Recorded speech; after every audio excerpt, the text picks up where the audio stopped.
The air in Copperhead Hollow always felt thicker than anywhere else. A heavy silence blanketed the land, broken only by the occasional sound of wind rustling through the dying leaves. It was on this very night, October 13th, 1982, that the Hollow would reveal its darkest secret, a secret that had been buried for decades.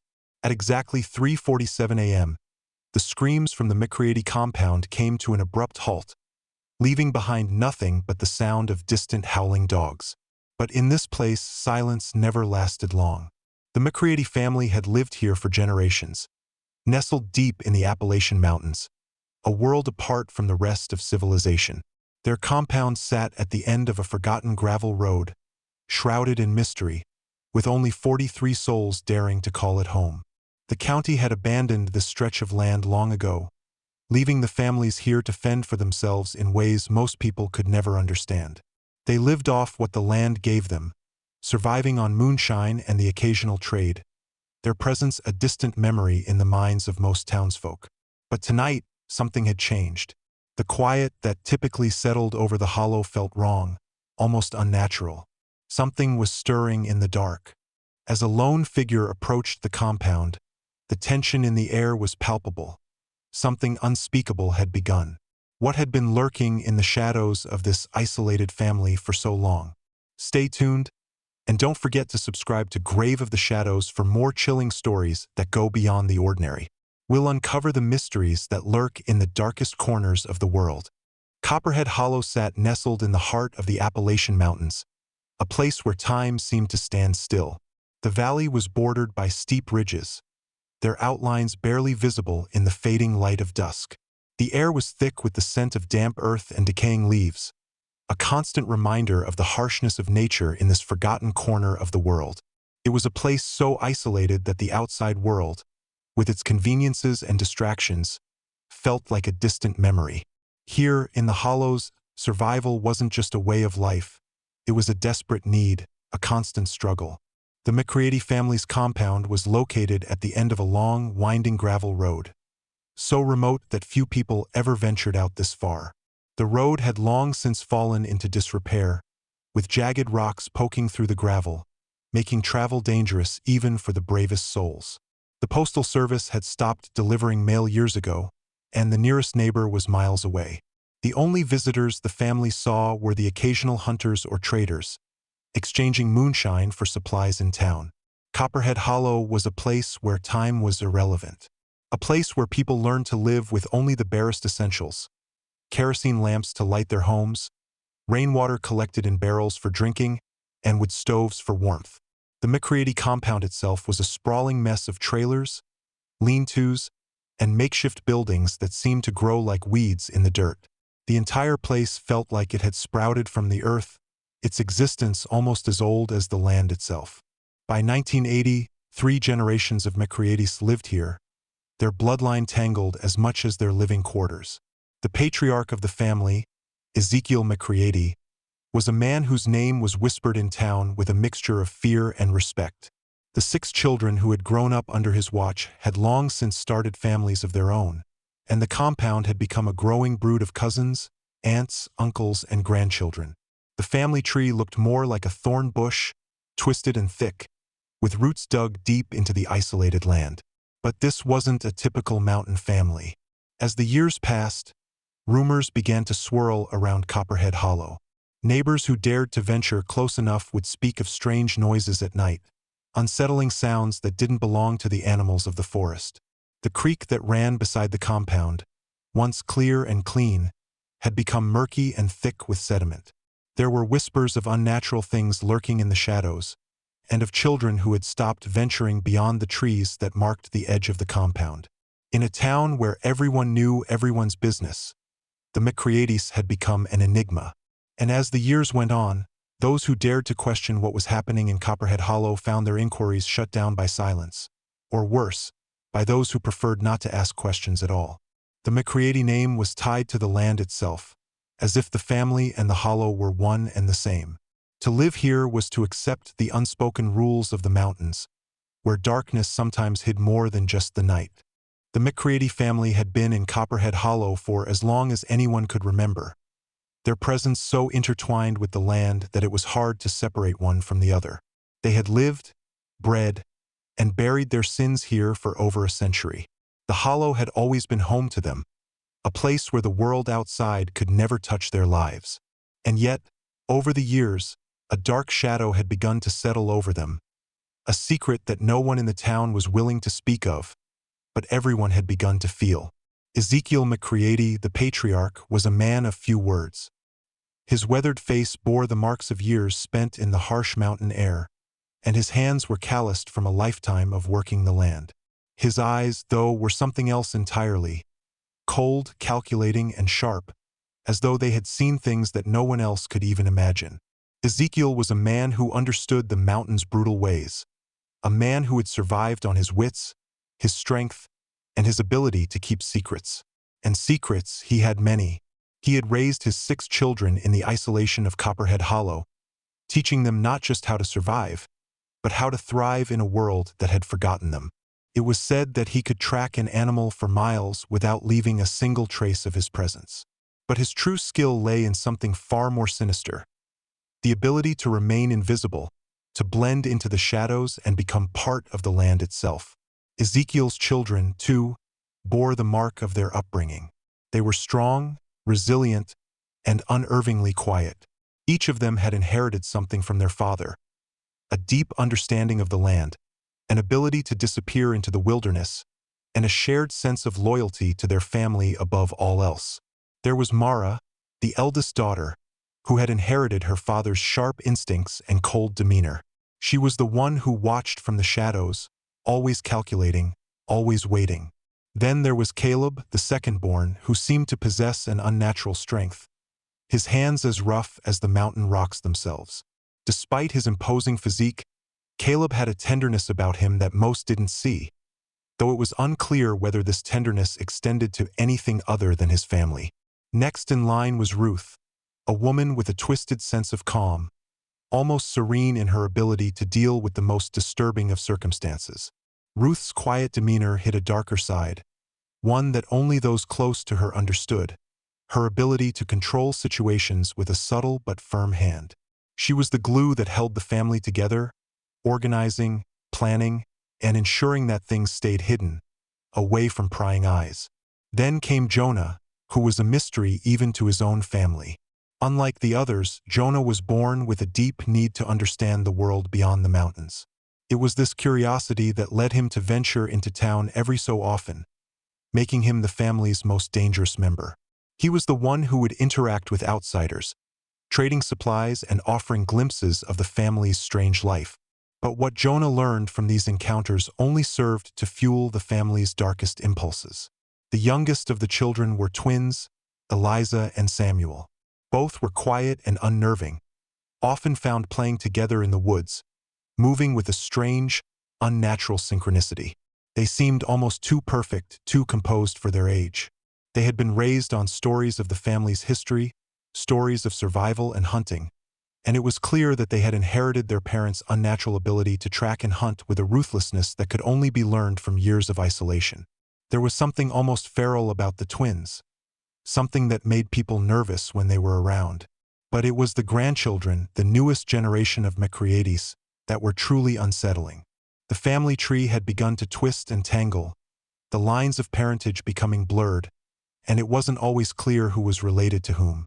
But what was most disturbing wasn't the confusion of bloodlines.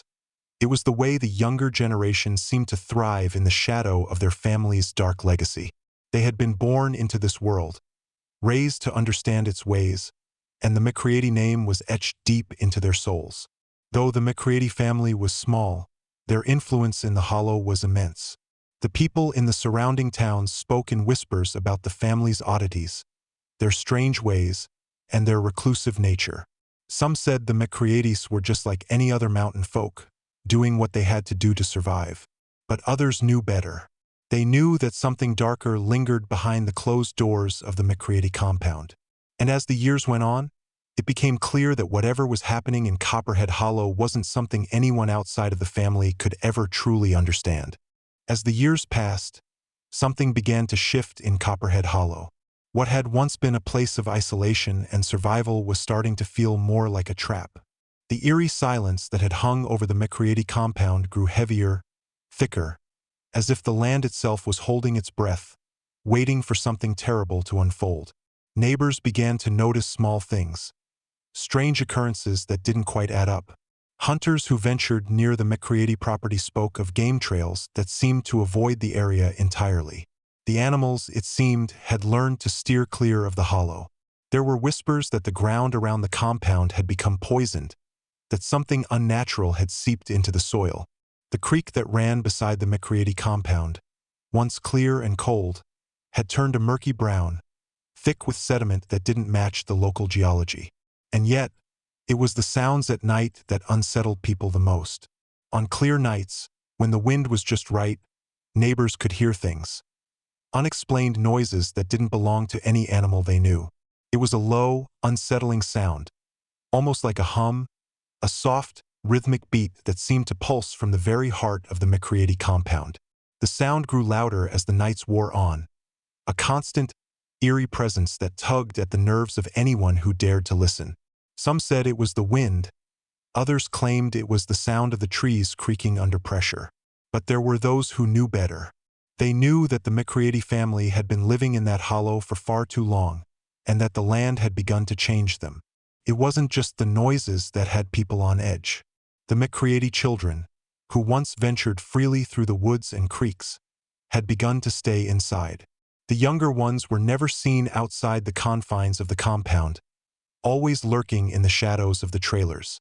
The older children, once seen trading pelts and supplies in town, began to emerge less and less, avoiding eye contact with the townsfolk. They moved through the streets with a quiet precision, as if they had learned not to attract attention. And when they did speak, it was in a strange, thick dialect that made outsiders uncomfortable. But the most unsettling change came from the youngest of the McCreatys. It started with the twins, Eliza and Samuel. They were rarely seen without one another, their movements synchronized in a way that felt unnatural, almost rehearsed. People who had been around the compound for years noted how the children's behavior had shifted. They were no longer the curious, energetic kids they once were. They had grown quiet, their eyes never meeting the gaze of outsiders. It was as if they were being raised to be something other than human. One evening, a local social worker named Margaret Finley, who had recently started working in the area, made the mistake of visiting the McCreaty compound. She had been tasked with enrolling the children in school, but she had heard the rumors, the whispers of strange happenings in the hollow. Her report, dated September 5, 1981, would go largely ignored by her superiors, but it would be the first official document that hinted at something terribly wrong with the McCreaty children. Finley's report described severe developmental delays in the children, consistent with prolonged isolation. She noted that several of the children, though listed as cousins, appeared to share identical facial features, as if they were siblings. The youngest children seemed unnaturally fearful of adults outside their family unit, and their behavior was far beyond what one would expect for their age. It was clear that something wasn't right. Finley's supervisor dismissed her concerns, attributing the children's odd behavior to the family's rugged, isolated lifestyle. The McCreatys, after all, had always been known for their peculiar ways. They didn't bother anyone, and their patriarch, Ezekiel, had been a trusted figure in the community. But the more Finley observed, the more she realized that there was something much darker at play. It wasn't just the isolation, it wasn't just the strange way the children moved or spoke. It was something far more sinister. And the deeper she looked, the more she felt herself slipping into a place where no one could help her. The tension in Copperhead Hollow continued to rise, the weight of it pressing down on the town like a storm cloud. There was a sense of impending danger, something just out of reach but growing ever closer. The McCreaty family was hiding something, and it was only a matter of time before that secret was exposed. Deputy Michael Torres had seen his fair share of strange things in his years of service, but nothing could have prepared him for what he would find in Copperhead Hollow. Torres had been working the night shift when he received the call, reports of gunshots coming from the McCreaty compound. The call seemed routine enough, but something about it struck him as odd. He had heard the rumors over the years, of course, whispers about the McCreaty family and their strange ways. But Torres had never been one to buy into local superstition. He was a man of action, not stories. As he made his way up the winding gravel road toward the compound, Torres couldn't shake the feeling that something wasn't right. The night air was still, the kind of eerie quiet that only deep mountain hollows could offer. His headlights cut through the darkness, illuminating the overgrown path as he neared the McCreaty's dilapidated trailers. It had been years since anyone had really paid attention to the McCreatys. They were known for their reclusiveness, and most of the townsfolk had long since stopped asking questions about what went on behind their closed doors. But tonight was different. Torres knew something was off as soon as he pulled up. The compound sat eerily still, the only movement coming from the faintest rustle of leaves in the breeze. There were no lights on, no sounds of the usual activity, nothing. The air itself seemed to hold its breath, and Torres felt an uneasy chill settle over him as he stepped out of his patrol car. The first thing that caught his attention was the absence of animals. There were usually stray dogs or cats around the compound, the normal sights and sounds of a rural family. But not here. No dogs barked in the distance. No animals scurried in the bushes. The silence was unnatural. As he approached the main trailer, a rusted double-wide that sagged in the middle like a broken spine, Torres noticed movement through the grimy windows, shadows darting back and forth, too quick to be human. He hesitated for a moment before knocking on the door. The response was immediate. A faint voice from inside, followed by the sound of footsteps shuffling toward him.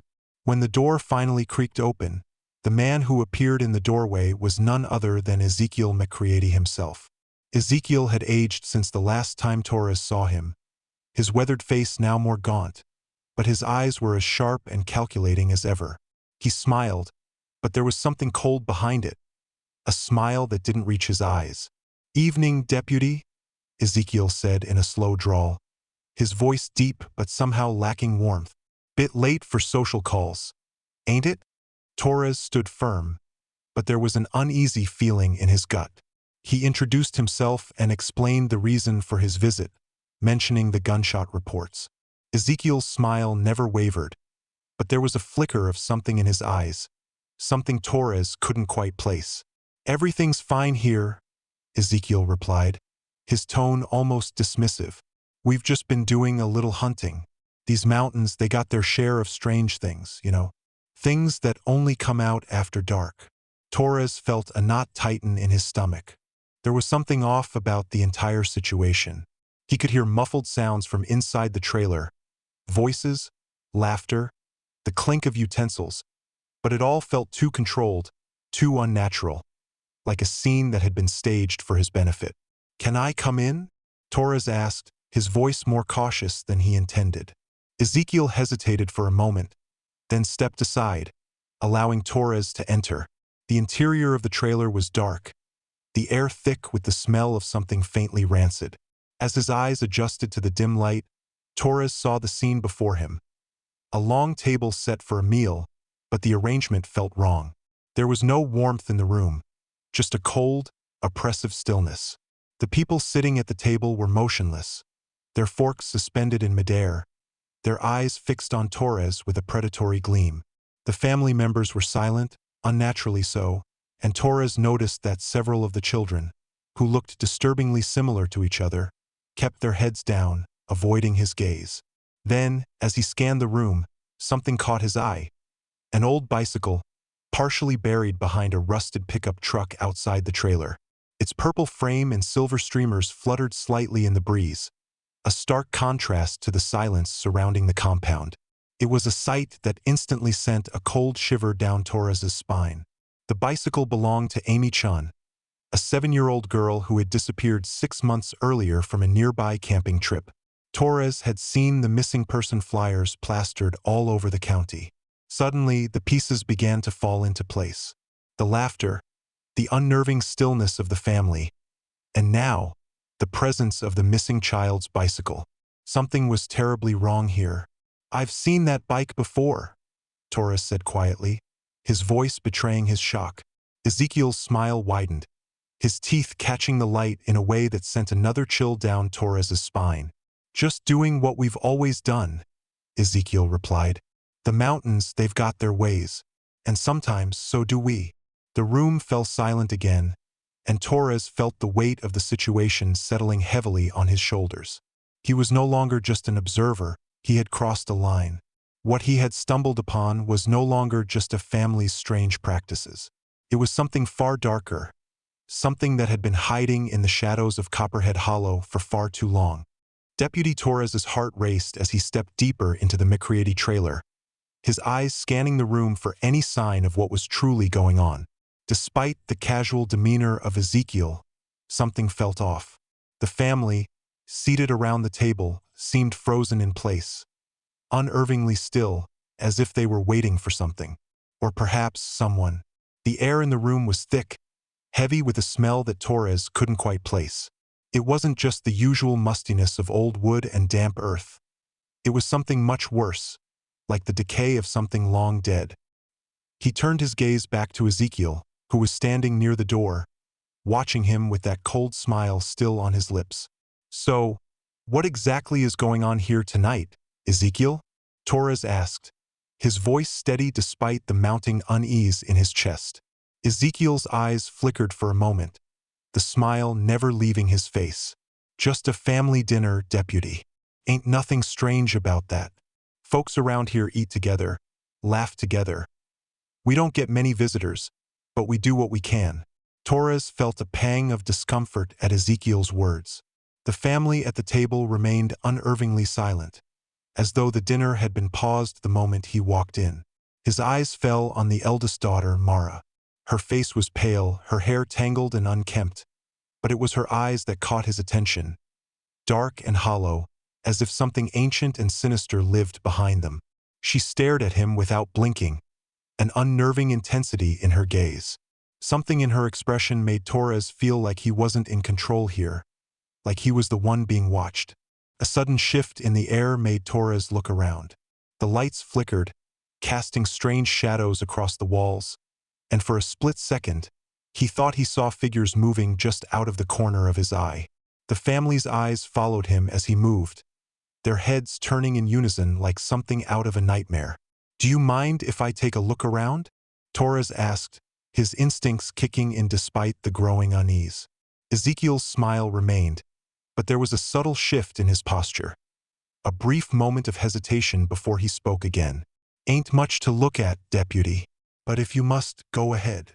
Torres began to move around the room, his flashlight sweeping over the worn furniture and shabby decor. There was nothing out of place at first, just the typical mess of a family living in isolation. But as his beam of light fell on a cabinet in the corner, his stomach lurched. Inside, behind cracked glass, were photographs that shouldn't have been there. Torres stepped closer, his breath catching in his throat. The photos were old, yellowed with age, but they were clear enough to make out the faces of children who were unmistakably McCreaty. But it wasn't just any family photo. The children in the pictures weren't smiling, they were standing next to something or someone that didn't belong. In one image, a young boy stood beside a skeletal figure, its eyes hollow, staring directly into the camera. Another photo showed a group of children holding what appeared to be a stuffed animal. But upon closer inspection, it was clear it was no ordinary toy. The child's face in that photo was blank, devoid of expression, and the stuffed animal appeared to be alive. Torres's heart skipped a beat. This wasn't a family album. This was something darker, something meant to be hidden. "Where did you get these?" Torres demanded, his voice sharper now. Ezekiel's smile never wavered. He stepped forward, blocking Torres's view of the cabinet. "You lookin' at old memories, deputy. Some things are best left alone." Torres felt a surge of dread rise in his chest. He could feel the walls of the trailer closing in on him, the heavy silence pressing down like a vice. But something inside him refused to back down. He had come here for answers, and he wasn't leaving without them. "Why don't you show me what's in the back?" Torres asked, forcing himself to sound calm, even though every fiber of his being was screaming at him to run. "The children's room, perhaps?" Ezekiel's eyes narrowed for the first time. The warmth of his smile disappeared, replaced with something cold, calculating. "We don't let folks in the back, deputy. Not without a good reason." Torres stood his ground. "I think I have a pretty good reason now." For a moment, there was no movement. The family at the table remained still, like statues, their eyes fixed on him. Then, with a slow, deliberate motion, Ezekiel stepped aside. "Go ahead, deputy. But don't say I didn't warn you." Torres didn't wait for him to say another word. He moved toward the back of the trailer, his flashlight beam cutting through the darkness as he made his way down a narrow hallway. At the end of the hall was a door, slightly ajar. He pushed it open and stepped inside. The room was cold, unnervingly so, and the moment Torres crossed the threshold, he felt the weight of something ancient and wrong in the air. His flashlight illuminated a series of wooden crates stacked along the walls, but it wasn't the crates that made his blood run cold. It was what lay beneath them. In the far corner, partially covered by a pile of old blankets, was a small wooden chest. It was the chest that caught his attention, the kind of chest you'd bury a treasure in. Only there was no treasure inside. There was something far worse. As he moved closer, the smell hit him first. Decay. Something old and festering. The lid of the chest creaked open as Torres lifted it, his hands trembling. Inside there were remains. Human remains. Torres stumbled back, his heart pounding in his chest. What the hell had he walked into? A voice broke through the thick silence. "You shouldn't have looked, deputy." Ezekiel's voice rang out from the doorway. "Now you know too much." As Deputy Torres backed away from the chest, his mind reeled. The realization of what he had just uncovered seemed almost impossible to comprehend. Human remains, decayed, preserved, and hidden away in a chest. What kind of family would do such a thing? It was a question that lingered in the back of his mind, but there was no time to dwell on it. He needed answers, and the truth, he feared, would be more horrifying than anything he had ever imagined. Ezekiel's voice cut through the tension, low and calm. "You want to know the history of the McCreaty family, deputy? You think you're the first to ask? We've been here longer than you or anyone else will ever understand. The land teaches you things that only the mountain can know." Torres turned to face Ezekiel, who stood in the doorway, his hands resting casually by his side, as if nothing had changed. As if the horrors that lay behind him were a normal part of life. The rest of the family, still seated at the table, did not move. They sat like statues, their eyes following Torres's every move, their expressions vacant yet somehow knowing. "I don't care about your land, Ezekiel," Torres snapped. "I care about the bodies. I care about the children. And I care about the truth." Ezekiel's smile widened, but there was no humor in it. His eyes, dark and empty, held a weight that seemed to press down on Torres. He took a deep breath before speaking again. "The McCreatys have always been part of these hills, deputy," he began, his voice almost reverential. "We didn't come here by accident. This land calls to us. Our blood runs deep in the mountains. The first McCreaty to set foot here did so in the 1800s, when the world was different. We were survivors, living off what the earth gave us, and we did what we had to do to live." Torres felt the hairs on the back of his neck stand up as Ezekiel continued, his voice growing colder with each word. "The land was good to us, but it was never enough. Over time, we learned that survival meant more than just farming or hunting. It meant controlling the land, and controlling those who wandered too close. The mountain, she teaches you things, the secrets of life and death. And we learned that there's a way to keep what's ours, by any means necessary." Torres's mind raced, trying to make sense of what he was hearing. He had heard of mountain families living off the grid, struggling to survive in isolation, but this was something else. This wasn't just survival, it was something far darker. Ezekiel stepped closer, his gaze never leaving Torres. "Over the years, we learned to preserve what we had. People who wandered into the hollow, they became part of the mountain story. They were lost just like those who came before them. And the family, we adapted. We learned what it takes to stay hidden, to stay alive. Torres's heart pounded in his chest. "You've been doing this for decades," he said, his voice barely above a whisper. "Killing people, bringing them here. Why? What kind of twisted logic makes that okay?" Ezekiel's expression darkened, and for the first time, a flicker of something cold passed through his eyes. "It's not about right or wrong, deputy. It's about what the land requires. The McCreaty's weren't the first to learn the ways of the mountain. Our ancestors, those who came from Scotland and Ireland, brought the old ways with them. They lived off the land the same way we do, and they understood that sometimes, to survive, you have to do things that others won't." Torres felt a wave of disgust and disbelief wash over him.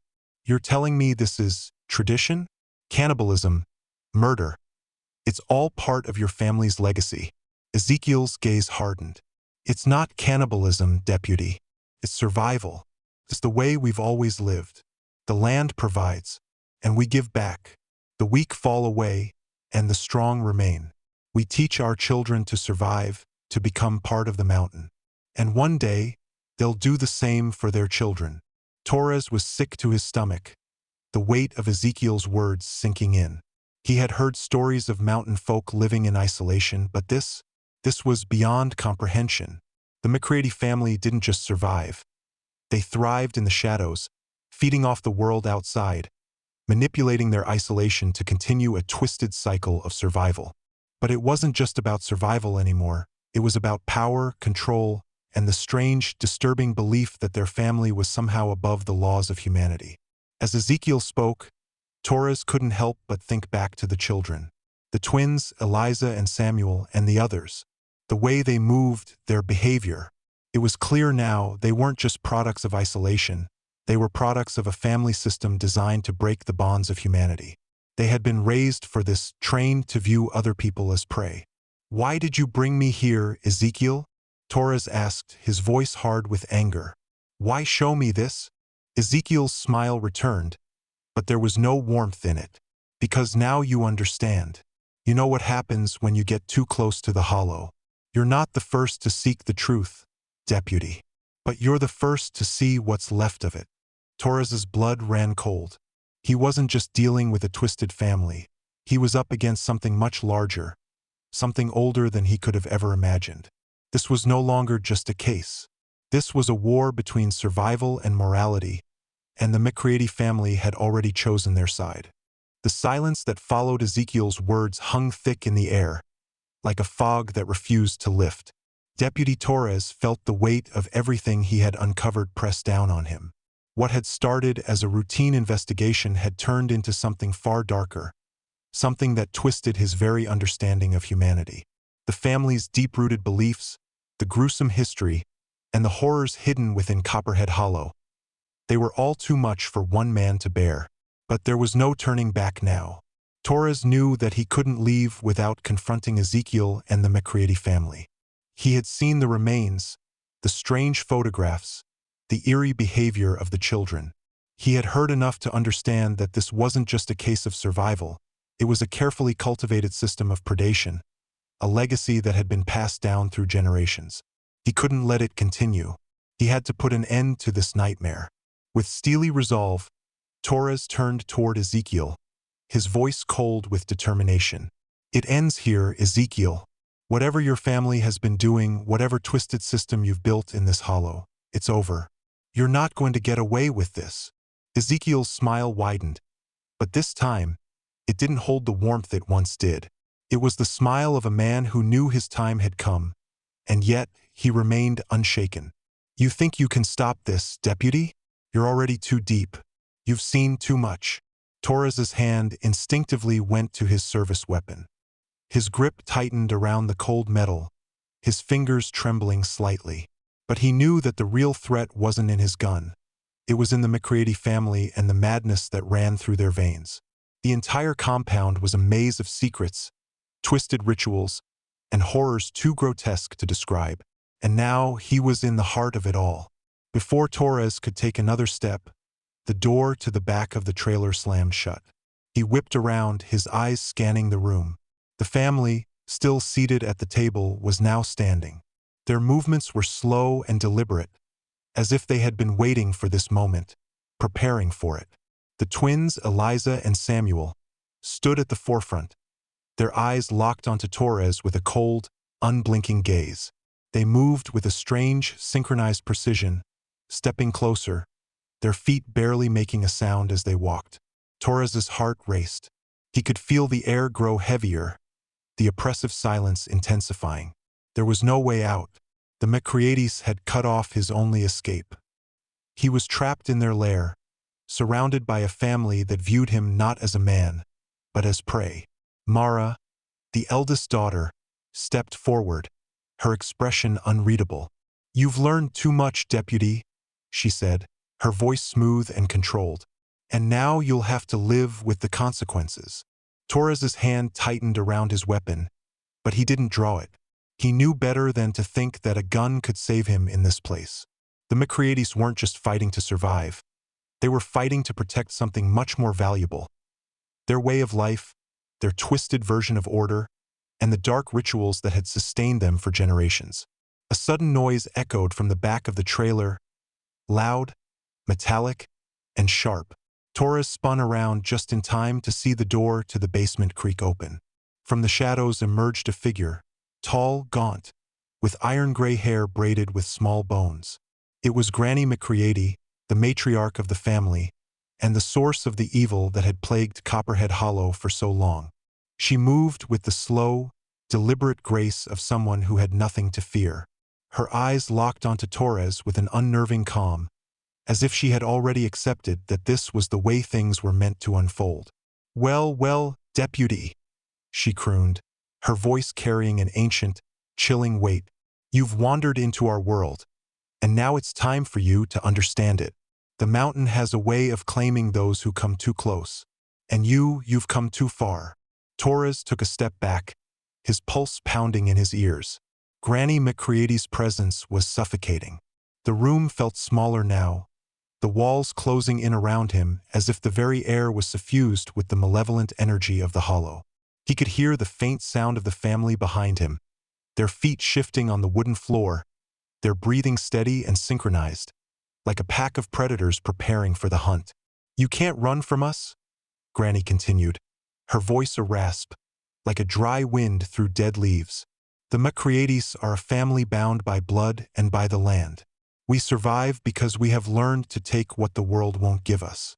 And when we're finished, we leave nothing behind. Nothing but the bones of those who dared to enter." Torres's stomach churned. The words were poison, but they weren't lies. He had seen the remains, the photographs, and the twisted ritual that had been carried out for generations. This wasn't just a family. It was a monstrous, insidious cult built on the foundation of death and predation. Granny stepped closer, her bony hand outstretched. "It's too late for you, Deputy. You've become part of the story now, just like the others." Torres's mind raced. He was trapped, surrounded by the McCreaty family and their twisted legacy. But one thought cut through the fog of fear. He wasn't going down without a fight. Not while he still had breath in his lungs. In one swift motion, Torres reached for his weapon, aiming it at Granny McCreaty. But before he could pull the trigger, there was a sound, a high-pitched, unearthly noise that made his skin crawl. The children, Eliza and Samuel, had begun to hum, their voices soft and haunting, a melody that seemed to come from another world. As their voices rose, the air grew heavier, suffocating, and Torres felt his grip on reality begin to slip. The sound was more than just a song. It was a signal, a call, and it was drawing something out of the darkness. Torres took one last, desperate step forward, his finger tightening on the trigger. But before he could fire, the world around him exploded into chaos. The explosion of chaos that followed Deputy Torres's failed attempt to confront the McCreaty's left him reeling. The sound of the children's eerie humming echoed through the walls of the trailer, reverberating in his skull like a maddening chant. His vision blurred, his heart raced, and for a moment, he was paralyzed, caught between the looming darkness and the oppressive weight of the McCreaty family's twisted world. Granny McCreaty's laughter, cold and unyielding, filled the space around him, cutting through the haunting melody of the children's song. Her bony hand reached out toward him, but Torres, in a final desperate surge, broke free from the trance-like paralysis. His fingers clenched around his gun as he backed away from her, his breath shallow and panicked. But the McCreatys weren't done. As he stumbled backward, he caught sight of the family moving, slowly at first, but then with terrifying speed, as they closed in on him. The twins, Eliza and Samuel, were at the forefront, their eyes wide with a wild hunger that sent a shiver down his spine. Mara followed behind them, her eyes cold, calculating, like a predator assessing its prey. Torres knew he couldn't win this fight. He couldn't escape the compound. Not with the family surrounding him, not with the land itself seeming to conspire against him. The McCreaty family had been preparing for this moment for generations, and Torres had become nothing more than a pawn in their grotesque game. In a frantic moment of clarity, Torres realized what he had to do. He had to survive, and in order to do that, he needed to get out of Copperhead Hollow alive. His mind raced as he thought of the road back to town, the narrow, winding path that led through the forest. But it was clear to him now, the family had already cut off his only escape. Just as the McCreaty children reached out to grab him, Torres's instincts kicked in. He turned and bolted for the back door of the trailer, throwing himself into the night air with all the strength he could muster. The cold mountain air hit his face like a slap, but he didn't stop. He ran. The sounds of the family chasing after him, their eerie humming, the scrape of feet on the gravel, followed him like a nightmare. But as he sprinted through the darkness, a terrifying thought gnawed at him. The McCreatys weren't just a family. They were a network, a system, a cult of survival and predation that stretched far beyond Copperhead Hollow. The nightmare wasn't isolated to this one family. It was a legacy, one that had been passed down for generations, spreading across the Appalachian mountains like a hidden disease. Torres didn't look back. His legs burned as he pushed forward, but the path seemed endless, the dark trees surrounding him pressing in on all sides. The road ahead seemed as twisted as the McCreaty family's history, as if it, too, had been altered to keep him trapped within their reach. By the time he reached his patrol car, the quiet of the mountain air had returned, but it was a false peace. The McCreatys were still out there, waiting. The entire hollow felt like it was watching him, its unseen eyes trained on every move he made. Torres slammed the door of his patrol car, the engine sputtering to life with a coughing roar. He couldn't stop now. The McCreatys wouldn't let him. They were already preparing for the next chapter of their twisted history.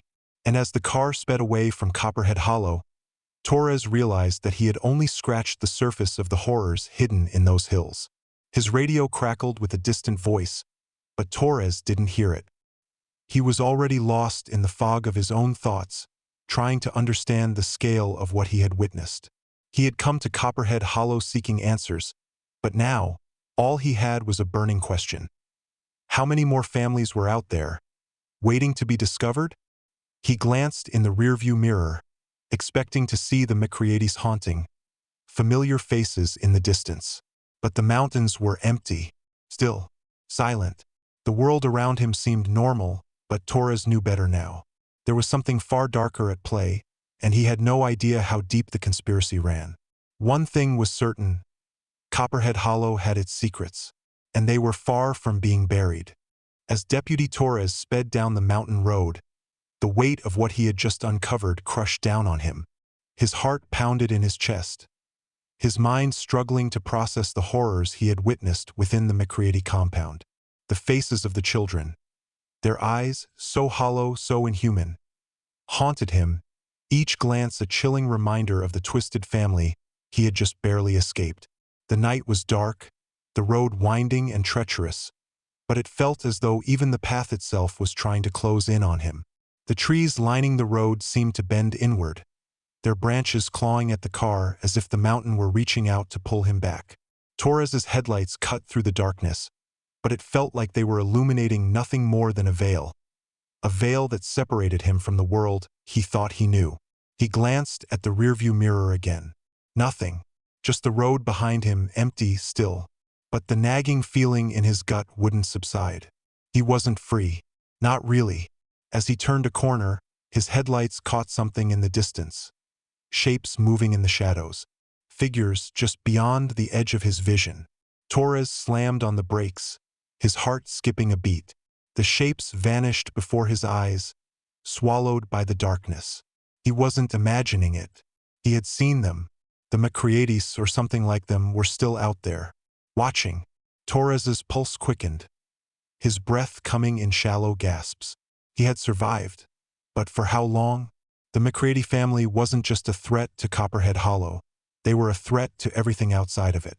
A legacy of darkness, alive and well, ready to spread. As he rounded another bend, a flicker of light caught his eye. A flash so brief, he almost thought it was a trick of the mind. But Torres knew better now. He wasn't alone. And neither was the mountain.